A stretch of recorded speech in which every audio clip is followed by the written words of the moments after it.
adalah video penjelasan mengenai materi pengendalian mikrobia dengan penggunaan asam-asam organik untuk mengatur pH pada bahan pangan.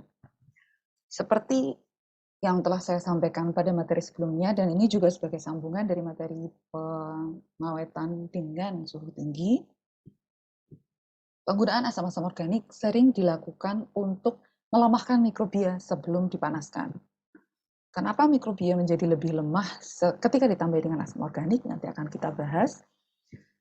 Dan apa saja jenis-jenis asam organiknya? Kita akan pelajari selanjutnya. Jadi, tujuan utama penggunaan asam lemah dalam mengendalikan pH bahan pangan adalah agar bahan pangan tersebut berada di bawah pH 5 sehingga sebagian bakteri akan mati. Sebagian bakteri akan mati, kemudian sebagian bakteri lain yang masih hidup itu melemah kemampuannya sehingga menjadi berkurang resistensinya terhadap panas. Ada bahan-bahan yang memang tidak perlu dipanaskan, jadi cukup dengan adanya asam organik itu sudah menjadi awet, tetapi ada juga bahan-bahan yang ketika ditambahi dengan asam-asam organik, maka mikrobia yang mengkontaminasi atau mikrobia yang ada dalam bahan kemudian lebih lemah sehingga proses pemanasan menjadi lebih efektif. Jadi intinya menggunakan asam organik itu agar pH-nya berkurang. Sehingga apa? Sehingga bisa pH dari makanan itu berada di luar pH optimum bakteri atau yeast gitu ya, sehingga lebih mudah untuk diinaktivasi.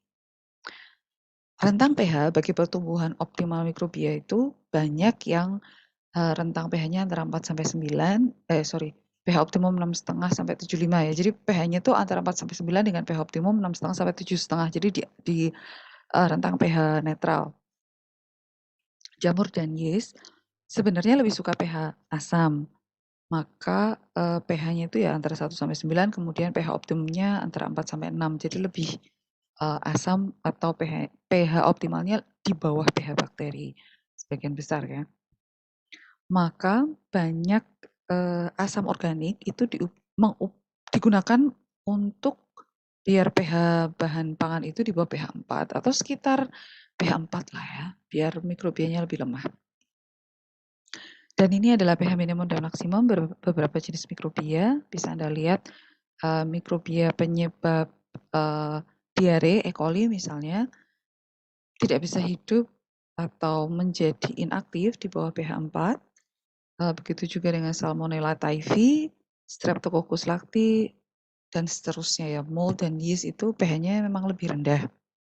Tetapi bakteri-bakteri yang dapat menyebabkan kebusukan, menyebabkan diare ketika terkonsumsi, itu pH optimumnya itu minimal 4. Sehingga kalau misalnya pH-nya itu di bawah pH 4, insya Allah lebih aman gitu. Dan ini adalah daftar yang lebih lengkap gitu. Yeast, kemudian Aspergillus. Nah, di sini nanti akan kita bahas di materi yang lain ya tentang kontaminasi Aspergillus Penicillium fusarium ini. Ini materi yang agak-agak ngeri gitu. Kontaminasi jamur pada bahan pangan gitu, efeknya jangka panjang gitu, bisa menyebabkan kanker dan lain sebagainya.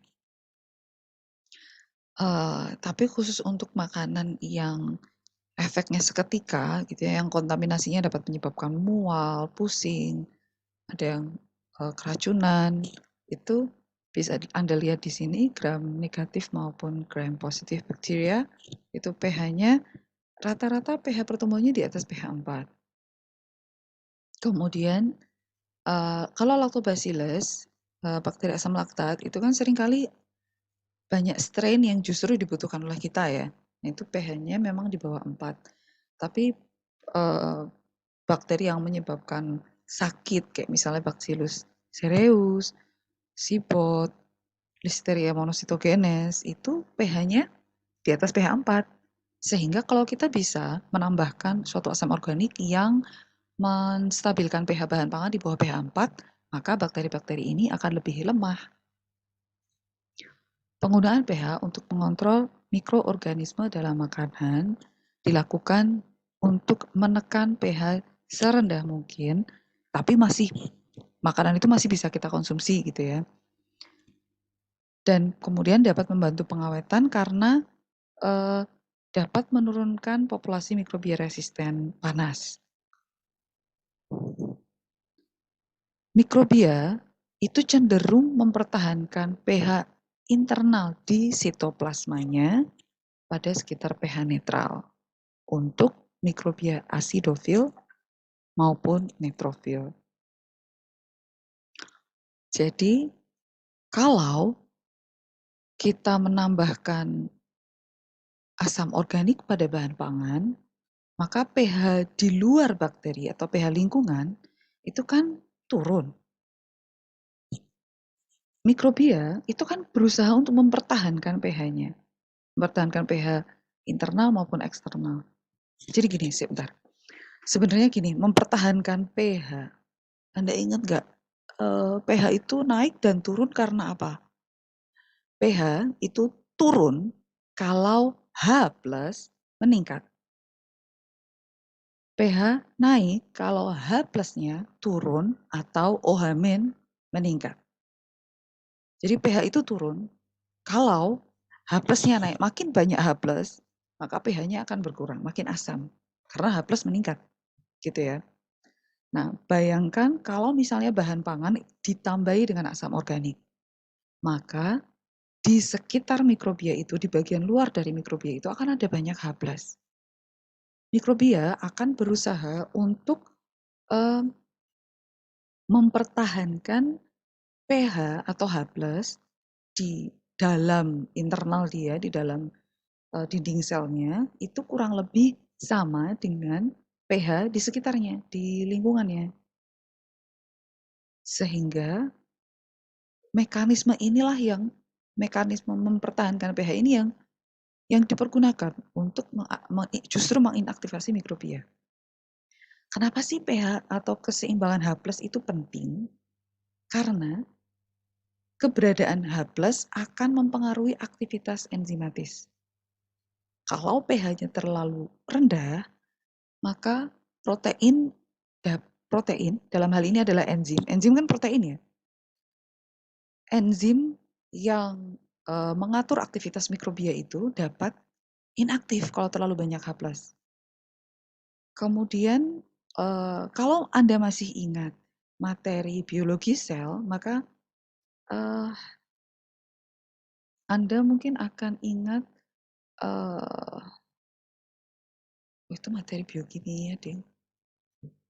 Materi biokimia dan biologi sel, Anda akan ingat bahwa transport elektron, transport energi itu sangat dipengaruhi oleh keberadaan H+. Kalau pH atau keasaman di sekitar si mikrobia itu rendah, mikrobia akan berusaha untuk ikut merendah juga. Tapi kalau terlalu rendah, nanti enzimnya menjadi inaktif. Nah, disinilah mekanisme bagaimana kita bisa menggunakan asam organik untuk menginaktivasi mikrobia. Jadi begini ceritanya. Kalau kita menambahkan asam organik, maka bagian lingkungan atau bagian di luar dari mikrobia ini akan mengalami peningkatan H+. Kenapa? Karena asam-asam organik, namanya saja asam organik, berarti H+-nya tinggi. Ketika H+ itu dimasukkan dalam makanan, maka asam organik akan melakukan disosiasi atau melepas H+. Sehingga lingkungan di sekitar mikrobia ini H+-nya akan meningkat. Ketika H+-nya terlampau tinggi, maka dinding sel ini akan rusak kesetimbangan gradien protonnya karena terlalu banyak H+. Seharusnya kan seimbang gitu ya antara internal dan eksternal. H+-nya itu kurang lebih sama. Tapi karena di sini tuh terlalu asam, terlalu banyak H+, maka keseimbangan gradien atau keseimbangan jumlah H+ di luar dan di dalam sel, di dalam dinding sel ini menjadi rusak. Nah, ketika rusak, jadi si sel ini akan berusaha menyeimbangkan bagian dalam dan di luar sel gitu ya. Sehingga sel akan mentransfer proton melalui pompa proton dan masuk ke dalamnya, dan upaya untuk memompa ini dapat menyebabkan energi depletion atau kekurangan energi. Jadi si mikrobia ini sibuk menyeimbangkan H+. Jadi energinya kepake untuk menyeimbangkan diri. Bayangkanlah Anda menjadi mikrobia gitu ya. Lingkungan di sekitar Anda itu bikin stres gitu. Nah, buru-buru Anda dapat melakukan hal-hal lain gitu. Anda berusaha untuk menyeimbangkan pH gitu, pH di dalam tubuh Anda dan pH di luar tubuh Anda itu Anda berusaha menyeimbangkan diri sehingga mikrobia itu terhambat pertumbuhannya. Dia tidak bisa membelah diri. Kenapa? Karena energinya kepake untuk menyeimbangkan H+. Terjadi energi depletion atau kekurangan energi pada mikrobia sehingga si mikrobia ini tidak bisa menghasilkan metabolit, kemudian tidak bisa menghasilkan racun gitu ya. Kemudian tidak bisa tumbuh. Kemudian ketika H+-nya banyak masuk ke dalam, terjadi penurunan pH internal karena terlalu banyak H+, dia terlalu asam. Kalau misalnya terlalu asam, apa yang terjadi? Disrupting membrane enzyme activity. Jadi membran-membran yang ada di dinding sel maupun di dalam sel itu akan terganggu aktivitasnya. Kemudian proses produksi energi atau uncoupling oxidative phosphorylation ini maksudnya oxidative phosphorylation itu kan produksi energi di dalam sel itu akan terganggu. Uncoupling itu maksudnya terganggu akibat adanya H+. Enzim-enzim yang terlibat dalam produksi energi itu juga terganggu aktivitasnya karena terlalu banyak muatan proton, terlalu banyak H+. Kemudian elektron transport chain atau produksi energinya akan terganggu. Jadi di sisi lain bakteri terlalu banyak menggunakan energinya untuk menyeimbangkan pH, di sisi lain produksi energinya terganggu sehingga si bakteri ini akan kehabisan energi. Ya. Lalu apa yang terjadi ketika terlalu banyak H+? Inducing cell lysis atau meningkatnya kerusakan atau lisis pada dinding sel, kemudian increasing membrane permeability and leakage itu maksudnya terlalu banyak H+ ini juga akan memutuskan ikatan pada dinding sel ini sehingga menyebabkan leakage atau kebocoran pada dinding sel. Peningkatan H+ akan merusak ikatan ion antara makromolekul pada dinding sel bakteri sehingga mengubah struktur 3 dimensinya sekaligus mengubah fungsinya yang semula itu bisa mentransport makanan dari luar. Makanan bakteri itu apa sih? Ya zat gizi ada dalam makanan. Si bakteri itu menjadi tidak bisa mentransport bahan makanan di sini.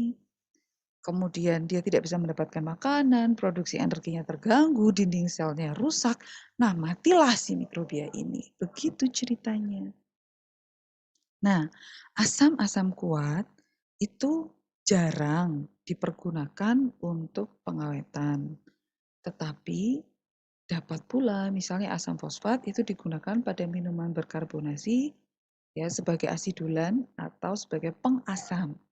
Jadi dia bersifat sebagai pengasam, meningkatkan keasaman rasa sekaligus meningkatkan keasaman pH. Kemudian asam lipofilik atau asam-asam yang larut pada lemak itu dapat menyebabkan kebocoran sel membran ya dan menghambat transport zat gizi dari bahan pangan masuk ke dalam sel.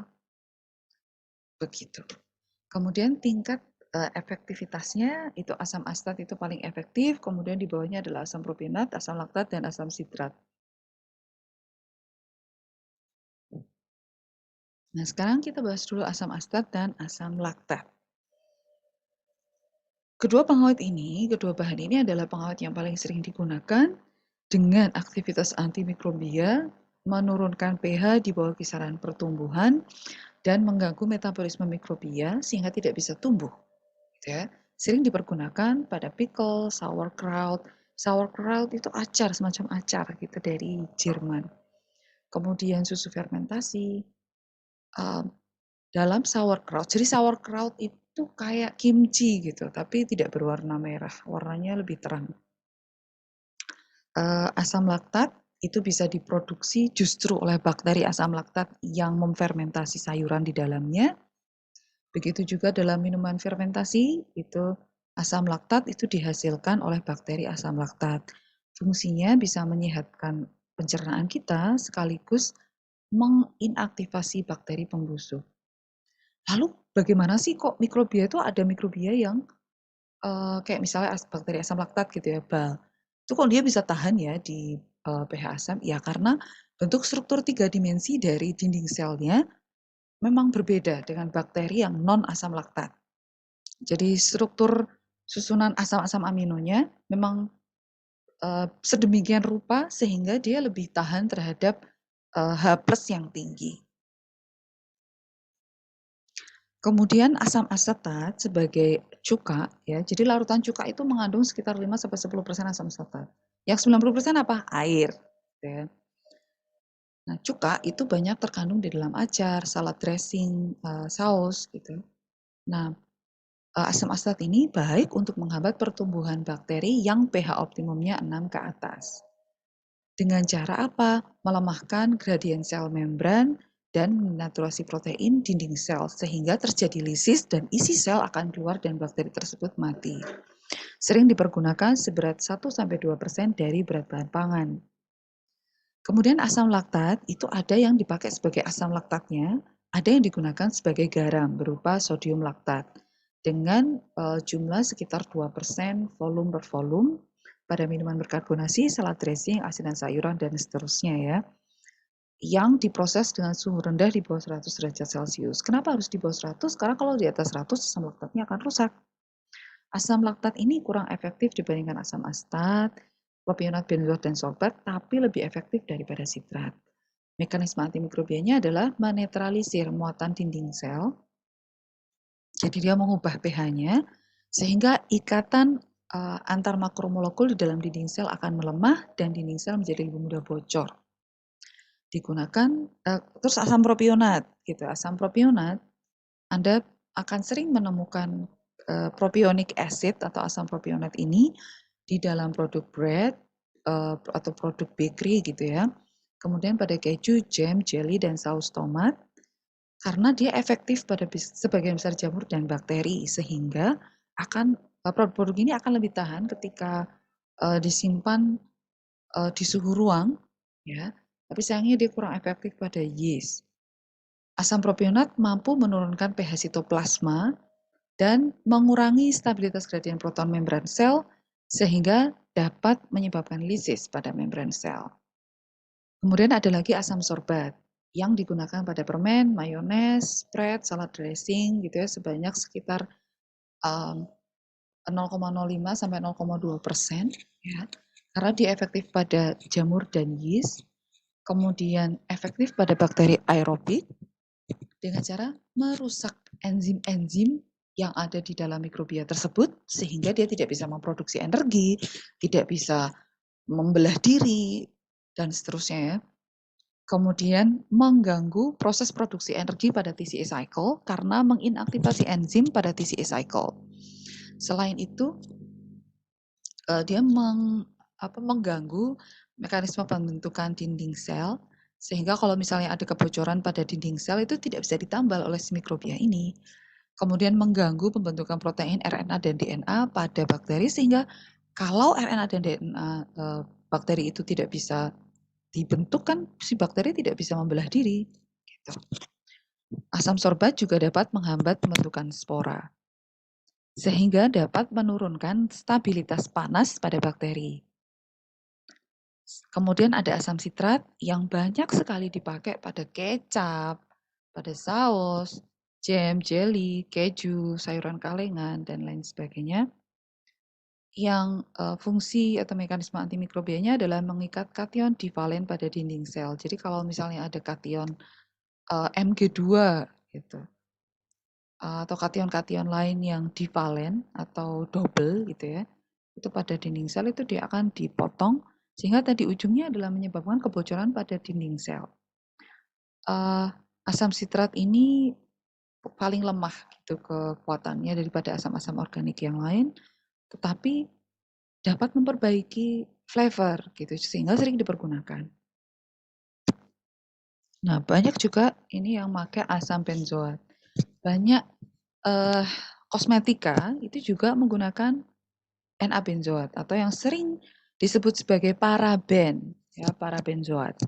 Kalau kalian sering dengar kata paraben, nah itu adalah garam dari asam benzoat atau sodium benzoat gitu ya. Sering dipergunakan pada rentang 500 sampai 2000 ppm atau setengah sampai 2% pada permen, sambal, kecap, mayones, keju dan seterusnya karena efektif menghambat yeast.